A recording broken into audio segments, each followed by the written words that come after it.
6 महीने बीत चुके थे, बल्कि 12 दिन ऊपर चढ़ गए थे, किंतु बड़े भैया की ओर से अभी तक कोई खबर नहीं आई थी कि वह पापा को लेने कब आएंगे। यह कोई पहली बार नहीं था कि बड़े भैया ने ऐसा किया हो। हर बार उनका ऐसा ही रवैया रहता है। जब भी पापा को रखने की उनकी बारी आती है, वह समस्याओं से गुजरने लगते हैं। कभी भाभी की तबीयत खराब हो जाती है, कभी ऑफिस का काम बढ़ जाता है और उनकी छुट्टियां कैंसिल हो जाती हैं। विवश होकर मुझे ही पापा को छोड़ने पुणे जाना पड़ता है। हमेशा की तरह इस बार भी पापा की जाने की इच्छा नहीं थी, किंतु मैंने इस ओर ध्यान नहीं दिया और उनका वे अपना पुणे का रिजर्वेशन करवा लिया। लखनऊ पुणे एक्सप्रेसवे अपने टाइम पर थी। सेकंड एसी की निचली बर्थ पर पापा को बिठाकर सामने की बर्थ पर मैं भी बैठ गया। साथ वाली सीट पर एक सज्जन पहले से विराजमान थे, जिनके साथ एक वृद्ध महिला थी। कुछ ही देर में ट्रेन चल पड़ी। अपनी जेब से मोबाइल निकालकर मैं देख रहा था, तभी कानों से पापा का स्वर टकराया। छोटे, कुछ दिन तू भी रहेगा ना पुणे में? मेरा दिल लगा रहेगा और कमल को भी अच्छा लगेगा। पापा के स्वर की आर्द्रता पर तो मेरा ध्यान नहीं गया। मन ही मन में खीज उठा। कितनी बार समझाया है पापा को कि मुझे छोटे ना कहा करें, अजय पुकारा करें। अब मैं इतनी ऊंची पोस्ट पर आसीन एक प्रशासनिक अधिकारी हूँ। समाज में मेरा एक अलग रुतबा है, ऊंचा कद है, मान सम्मान है। बगल की सीट पर बैठा व्यक्ति मुन्ना शब्द सुनकर मुझे एक सामान्य सा व्यक्ति समझ रहा होगा। मैं तनिक जोर से बोला, पापा, परसों मेरी गवर्नर के साथ मीटिंग है, मैं पुणे में कैसे रुक सकता हूँ? पापा के चेहरे पर निराशा की बदलियाँ छा गईं। मैं उनसे कुछ कहता, तभी मेरा मोबाइल बज उठा। ऋचा का फ़ोन था। भर्राए स्वर में वह कह रही थी, पापा ठीक से बैठ गए ना? हाँ, बैठ गए। गाड़ी भी चल पड़ी है। देखो, पापा का ख्याल रखना, रात में मेडिसिन दे देना। दीदी को भी सब अच्छी तरह समझा कर आना। पापा को वहाँ कोई तकलीफ़ नहीं होनी चाहिए। नहीं होगी। मैंने फ़ोन काट दिया। ऋचा का फ़ोन था ना, मेरी चिंता कर रही होगी। पापा के चेहरे पर वात्सल्य उमड़ आया था। रात में खाना खाकर पापा सो गए। सामने वाले व्यक्ति ने अपनी वृद्ध माँ को साइड की सीट पर लिटा दिया था और स्वयं उनके करीब बैठ गया था। देखने में काफ़ी रौबीला और प्रभावशाली लग रहा था। एक उड़ती सी नज़र उस पर डाल मैंने अखबार पर आंखें गड़ा दी। तभी सामने वाला व्यक्ति ने नम्र स्वर में पूछा, आपके पिताजी हैं? मैंने हाँ में हौले से गर्दन हिला दी। फिर उसने बात बढ़ाने की गरज से पूछा कि क्या करते हैं आप? अपना परिचय देते हुए मेरी गर्दन कुछ तन सी गई। अपने घमंड में मैंने उसके विषय में जानने की जिज्ञासा नहीं दिखाई। वह व्यक्ति बोला, बहन ने पुणे में मकान खरीदा है। 2 दिन पश्चात उसका गृह प्रवेश है। 2 भाई और हैं, सबसे मिल लेंगी। 4-5 दिन वहाँ रहकर मैं और अम्मा लखनऊ लौट आएंगे। इस उम्र में इन्हें इतना घुमा रहे हो? अम्मा की आने की बहुत इच्छा थी। इंसान की उम्र भले ही बढ़ जाए, इच्छाएं तो नहीं मरती ना। हाँ, यह तो है, उस व्यक्ति ने बताया। पिताजी का 2 वर्ष पूर्व स्वर्गवास हो गया था। अम्मा यह दुख नहीं झेल पाईं और उन्हें हार्ट अटैक आ गया था। बस अब तभी से वह बीमार रहती हैं। अब तो अल्जाइमर भी बढ़ गया है।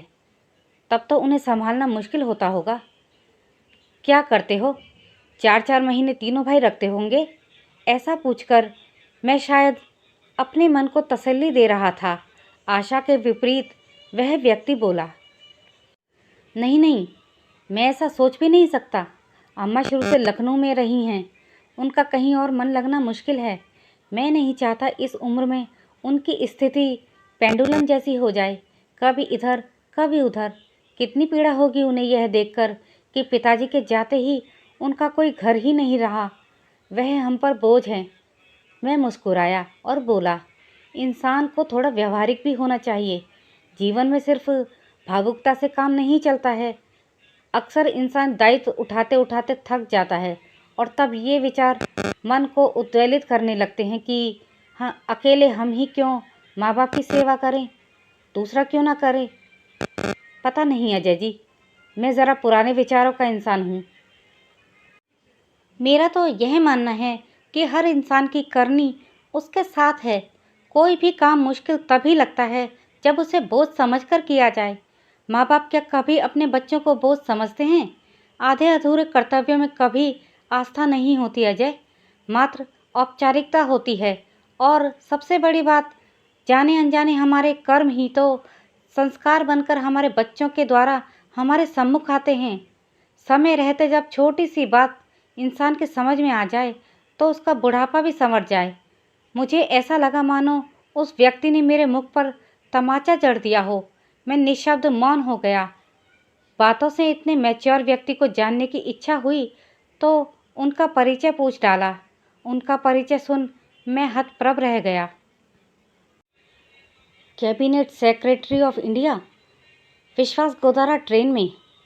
अचानक होश में आते ही अजय बर्थ से खड़ा हुआ और अभिवादन किया। सर।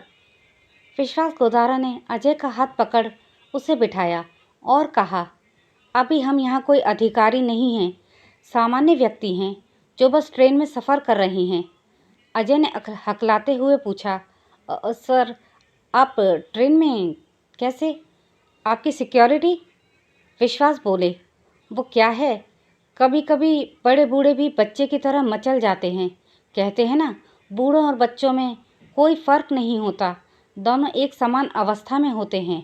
अम्मा ने ज़िद की कि उन्हें ट्रेन में जाना है, सो बस अब हम ट्रेन में हैं। रही सिक्योरिटी की बात, सीक्रेट सिक्योरिटी आसपास ही है।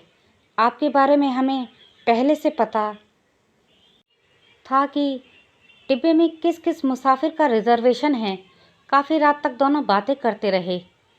इस बीच विश्वास की माताजी ने उन्हें कई बार बुलाया और बिना शिकन के बार बार उठते और उनका काम करते अथवा बातें सुनते। अब विश्वास भी सो चुके थे और मैं भी सोने का उपक्रम करने लगा, किंतु नींद मेरी आंखों से अब कोसों दूर हो चुकी थी। विश्वास की बातें मेरे दिलो दिमाग में हथौड़े बरसा रही थी। इतने वर्षों से संचित किया हुआ अभिमान पल भर में चूर चूर हो गया था। प्रशासनिक परीक्षा की तैयारी के लिए इतनी मोटी मोटी किताबें पढ़ता रहा, किंतु पापा के मन की संवेदनाओं को, उनके हृदय की पीड़ा को नहीं पढ़ सका। क्या इतना बड़ा मुकाम मैंने सिर्फ अपनी मेहनत के बल पर पाया है? नहीं, इसके पीछे पापा मम्मी की वर्षों की तपस्या निहित है। आखिर उन्होंने ही तो मेरी आंखों को सपने देखने सिखाए, जीवन में कुछ कर दिखाने की प्रेरणा दी। रात्रि में जब मैं देर तक पढ़ता था तो पापा भी मेरे साथ जागते थे कि कहीं मुझे नींद ना आ जाए।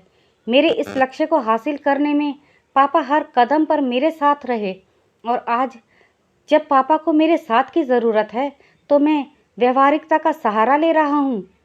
2 वर्ष पूर्व की स्मृति मन पर दस्तक दे रही थी।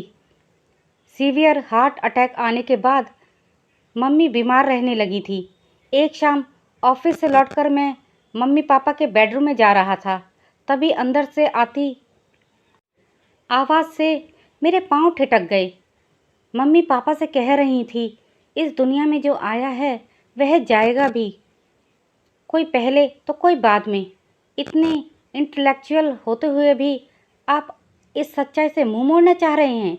मैं क्या करूं दीक्षा, तुम्हारे बिना अपने अस्तित्व की कल्पना भी मेरे लिए कठिन है। कभी सोचा है तुमने कि तुम्हारे बाद मेरा क्या होगा? पापा का कंठ अवरुद्ध हो गया था, किंतु मम्मी तनिक भी विचलित नहीं हुई और शांत स्वर में बोली थी, आपकी तरफ से तो मैं पूरी तरह से निश्चिंत हूँ। अजय और ऋचा आपका बहुत ख्याल रखेंगे। यह एक माँ के अंतर्मन की आवाज़ है, उसका विश्वास है जो कभी गलत नहीं हो सकता। इस घटना के 7 दिन बाद ही मम्मी चली गई थी। कितने टूट गए थे पापा, बिल्कुल अकेले पड़ गए थे। उनके अकेलेपन की पीड़ा को मुझसे अधिक मेरी पत्नी ऋचा ने समझा। यूं भी वह पापा के दोस्त की बेटी थी और बचपन से पापा से दिल से जुड़ी हुई थी। उसने कभी नहीं चाहा पापा को अपने से दूर करना, किंतु मेरा मानना था कि कोरी भावुकता में लिए गए फैसले अक्सर गलत साबित होते हैं। इंसान को प्रैक्टिकल अप्रोच के साथ काम लेना चाहिए। अकेले मैं ही क्यों पापा का दायित्व उठाऊं? बड़े भैया क्यों ना उठाएं? जबकि पापा ने दोनों को बराबर का स्नेह दिया, पढ़ाया लिखाया, तो दायित्व भी दोनों का बराबर है। 6 माह बाद मम्मी की बरसी पर यह जानते हुए भी कि बड़े भैया पापा को अपने साथ रखना नहीं चाहते, मैंने यह फैसला किया था कि हम दोनों बेटे 6-6 माह पापा को रखेंगे। पापा को जब इस बात का पता चला तो कितनी बेबसी उभर आई थी उनके चेहरे पर। चेहरे की झुर्रियाँ और गहरा गई थी। उम्र मानो 10 वर्ष आगे सरक गई थी। सारी उम्र पापा की लखनऊ में गुजरी थी। सभी दोस्त और रिश्तेदार यहीं पर थे, जिनके सहारे उनका वक्त कुछ अच्छा बीत सकता था। किंतु सोचते सोचते मैंने एक गहरी सांस ली। आंखों से बह रहे पश्चाताप के आंसू पूरी रात मेरा तकिया भिगोते रहे। उफ, यह क्या कर दिया मैंने? पापा को तो असहनीय पीड़ा पहुंचाई ही, मम्मी के विश्वास को भी खंडित कर दिया। आज वह जहाँ कहीं भी होंगी, पापा की स्थिति पर उनकी आत्मा कलप रही होगी। पापा की स्थिति पर उनकी आत्मा कलप रही होगी। क्या वह कभी मुझे क्षमा कर पाएंगी? रात में कई बार अम्मा का विश्वास जी को आवाज़ देना और हर बार उसका चेहरे पर बिना शिकन लिए उठना मुझे आत्मविश्लेषण के लिए बाध्य कर रहा था। उसे देख मुझे एहसास हो रहा था कि हम कैसे माता पिता के इतने बड़े गुनहगार बन जाते हैं। गाड़ी पुणे स्टेशन पर रुकी तो मैं विश्वास सर के करीब पहुंचा। उसके दोनों हाथ थाम मैं भावुक स्वर में बोला, यह सफ़र सारी ज़िंदगी मुझे याद रहेगा। सर, अपनी फैमिली को लेकर मेरे घर अवश्य आइए। आऊँगा क्यों नहीं? और अपना हाथ मेरे कंधे पर रख दिया। अटैची उठाए पापा के साथ मैं नीचे उतर गया। स्टेशन के बाहर मैंने गाड़ी पकड़ी और ड्राइवर से एयरपोर्ट चलने को कहा। पापा हैरत से बोले, एयरपोर्ट क्यों? भावुक होकर मैं पापा के गले लग गया और रूंधे कंठ से बोला, पापा मुझे माफ़ कर दीजिए, हम दिल्ली वापस जा रहे हैं। अब आप हमेशा वहीं अपने घर में रहेंगे। पापा की आंखें नम हो उठी और चेहरा खुशी से खिल उठा। जुग जुग जियो मेरे बच्चे, वह बुदबुदाए। कुछ पल के लिए उन्होंने अपनी आंखें बंद कर लीं, फिर चेहरा उठाकर आकाश की ओर देखा। मुझे ऐसा लगा मानो वह मम्मी से कह रहे हों, देर से ही सही, तुम्हारा विश्वास सही निकला। मैंने पापा का हाथ पकड़ा और सहारा देकर उन्हें टैक्सी में बिठा दिया।